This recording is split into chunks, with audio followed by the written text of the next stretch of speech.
Hello, welcome back to Recorder 101, Lesson 20.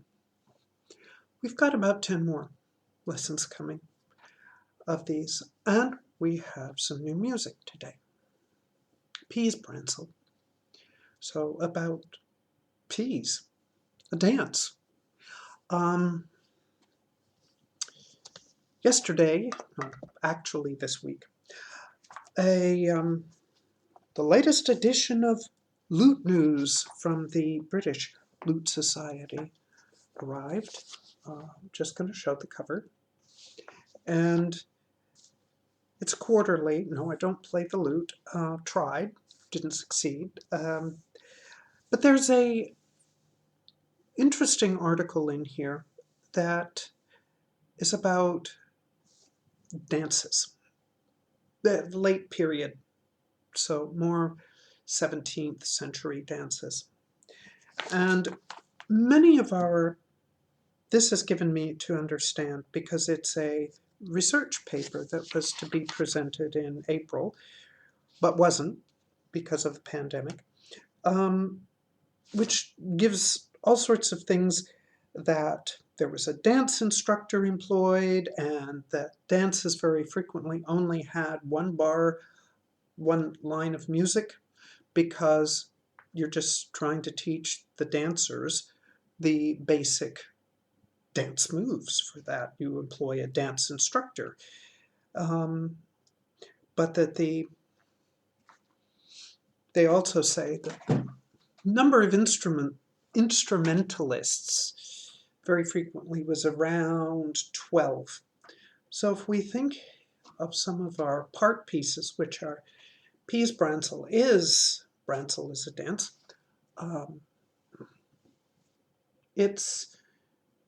we're thinking that there were probably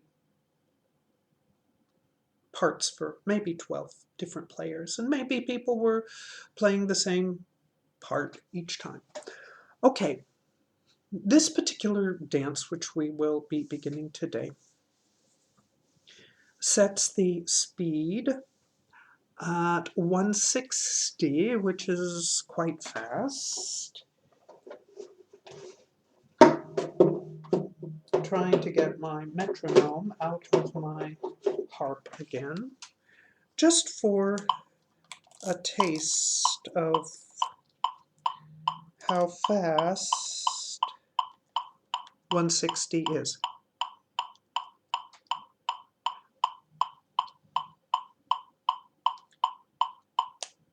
Oh, I'll never get there. Don't worry about it. No, you're not going to get there the first time. The first time you play it, you might set that for 40.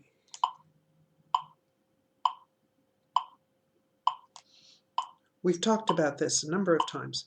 First, you have to get the basic ideas down, and then you can speed it up bit by bit until you get up to the 160. And in fact, you may find that it's much too fast to play that. You alone, or if you're in a group, 12 people, maybe you decide that's too fast. Nobody except the kids are dancing that way. Okay. Over the past week, or shall I say last week, I gave you some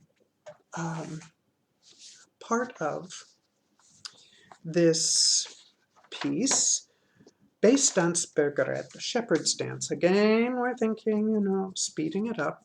144 was the dance speed suggested. How much is 144? I'm guessing. Can't.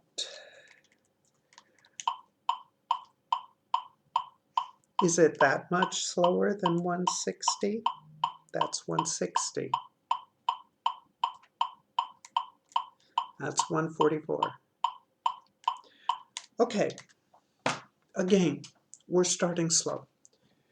And all the information that I've been giving you, especially I'm sorry, coming at this a little bit mixed up today. I'm sure we'll all survive. So I gave you last week the information from Sarah Jeffries' team recorder, how to practice. And the Basse Danse Bergaret, I'm suggesting as a etude, as a study. As I said, it's a very complicated piece. It, in the recorder world, where we have different grades, like 1, 2, 3, 4, 5, 6, 7, 8, it's a third. So it's like for the third year of doing this. So it's got some bits and pieces to it.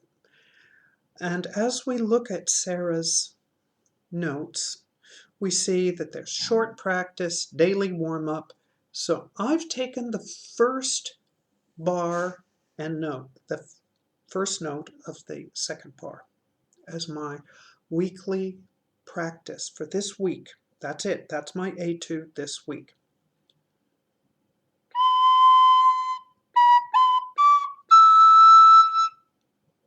That's it. That's all. That's what I've done.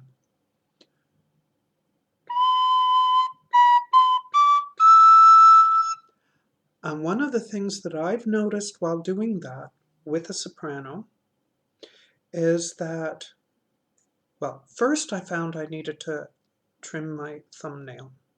That was the first disaster. Bye-bye thumbnail.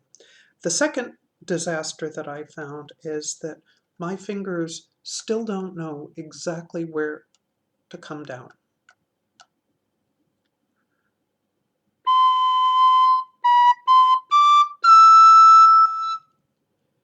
So that's something I've been working on all week.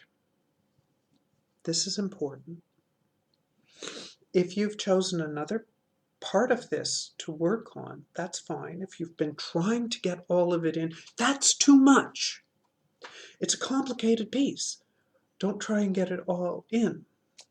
Every bit that's in here is something that you can take a part of. Like I've chosen that first bar and the first note of the second bar, which I just played for you. That's all I've been working on this week.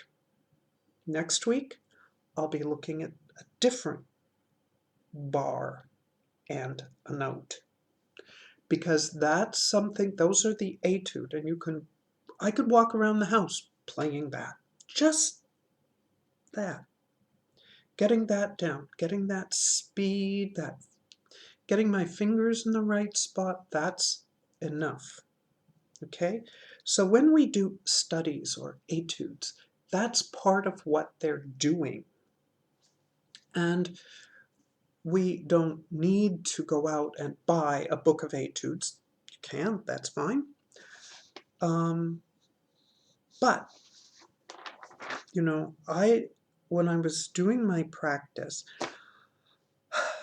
I didn't write down practice priorities on the daily practice sheet that I sent out with the Sarah Jeffries how to practice thing. Instead, I was using the guitar player, my adjustment to the guitar player. 30-minute practice. I ran into problems. Okay? Problem number one. I had a hard time deciding what my mini tasks were. Let me turn the page over. I've got the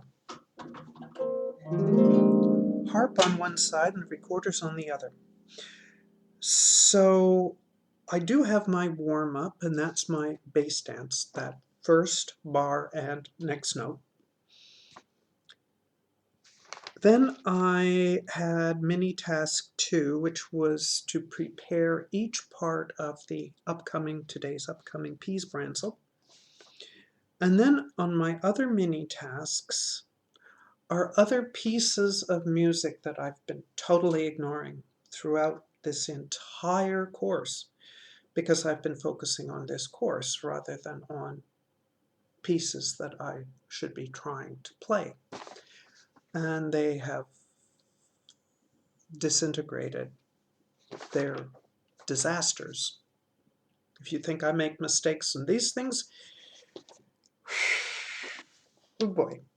So I also found out that where I have notes in day 1 and day 2, day 3, it's just not enough space. So I ended up grabbing a piece of paper and writing out detailed notes.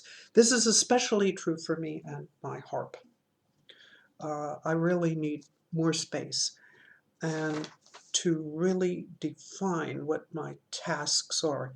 That becomes a problem, because if I'm not focusing on, oh, I'm having a problem at this particular point, this little thing, I really can't get it down. So back to what I was saying here.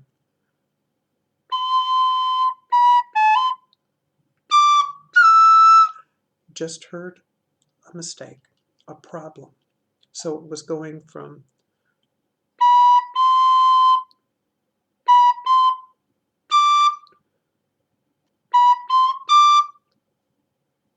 that was a problem. So that would be, get a clean one from, but our next note with those 2 fingers coming down and the half holing has to be just as fast as we can get that.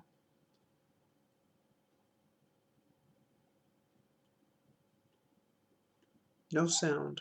What I'm doing is I'm using the screen in front of me, reflecting my picture.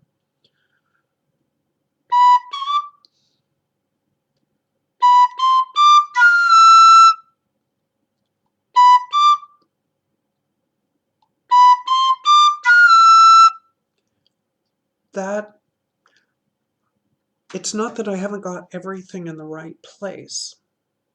So if you face a problem like that, this little discussion hopefully will help you begin to say, okay, what do I do? Slow down.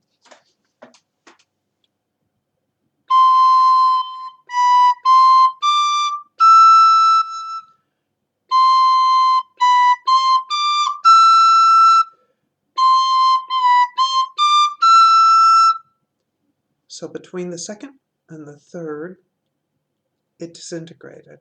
So I still need to work that. Haven't quite got it right. Okay? So when you're saying a mini task, it's that sort of mini task that you need to work on. And how you work on it is you slow it down. Years and years and years ago, 50 plus, when I was horseback riding, one of the famous, frequently said thing is, with horses, one makes haste slowly. So the same thing is true with playing an instrument. You make haste slowly. Okay, we're already at 13 minutes, and you're getting the whole Pease Bransle all at once. Please note, this has F sharp, except sopranos, your F, which is the high F, so the half hold F, has a little mark there which says you're playing that one natural instead of sharp. So the sharp would be here, so you're playing it here. German recorders, study your F natural. That's the high one.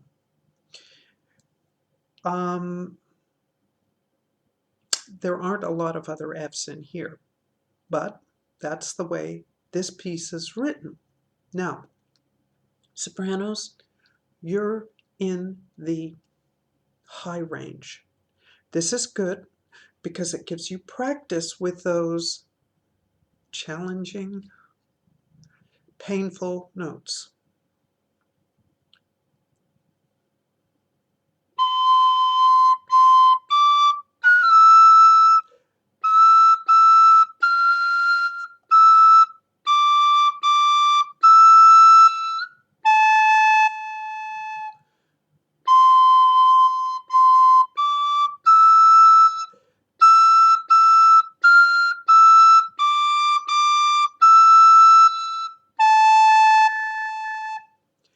The first 4 bars repeat, and then the second 4 bars repeat.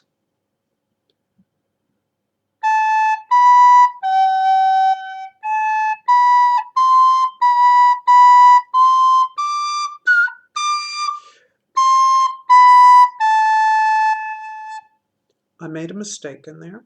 This is something I'm really going to have to work on. Now I'm going to have to see where I made the mistake. I haven't repeated the second 4 bars yet.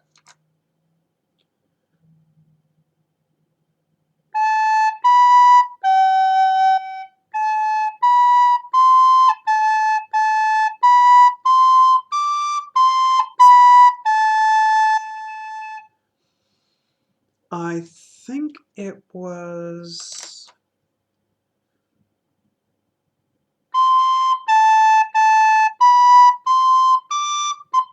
So I think it was this. I think it was right in there. By the way, last week I said something painful, or perhaps insulting. For those who are visually challenged, I apologize. No one has commented. Thank you.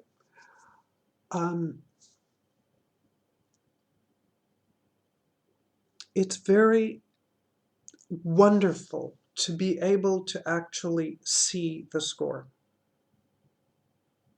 I'm sure those who are visually challenged agree and struggle with the fact that they can't see the score. Because in the score, I can circle the area where, excuse me, where I'm having problems and really pay attention to that. And I can make that a mini task on my study sheet. That's something I want to get right. Now I'm playing the soprano today. I'm also going to play the alto today. I'm going to play the second line of the alto, not the first. And my score is highlighted in yellow for the soprano, orange for the alto, pink for the tenor, and green for the bass. So the bottom line, don't get confused with that bottom line, it's actually a bass. Remember, first 4 bars repeat. There's a double thing. I tried and tried and tried yesterday to get the repeats in there. Could not. Second 4 bars repeat. This particular score that we're working from suggests that the whole thing be repeated 4 times that way. So here's the second line of music played now on the alto. I'm going to dip the camera down because it's more important perhaps to see my fingers.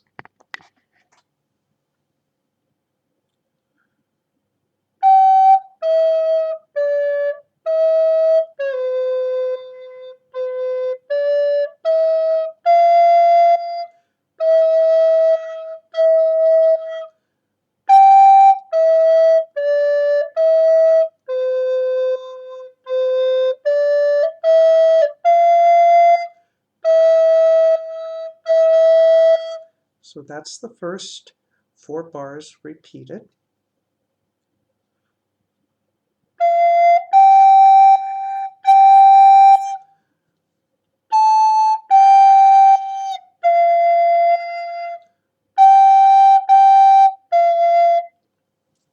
Mistake. So here I need to circle. By the way, altos, there is a carried note here between the fifth, sixth to seventh thing when you're right here on your F. So it's not one quarter note, it's actually a full half note.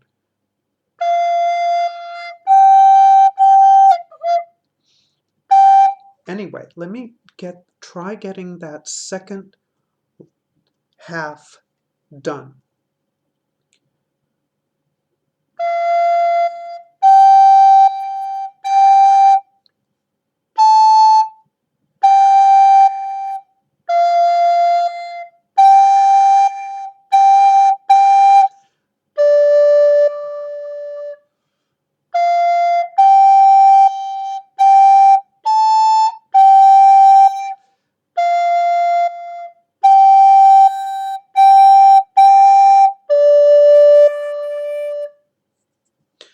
Okay, that's the second half of that.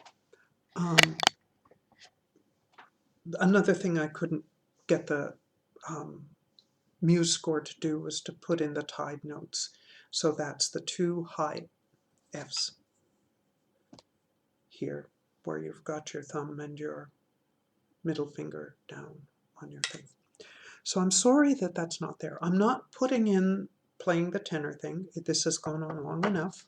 And I'm not doing the bass because I don't think at this point anybody else has a bass other than me. Meanwhile, hopefully you will find something that will help you define where your problems are. And those of us who have vision problems figure out how and where we're going to mark those so that we say, okay, I know I've got that particular problem. I'm trying very hard to give you an accurate auditory experience of things. Hopefully that's sufficient. Meanwhile, have a good week and we'll see you next week.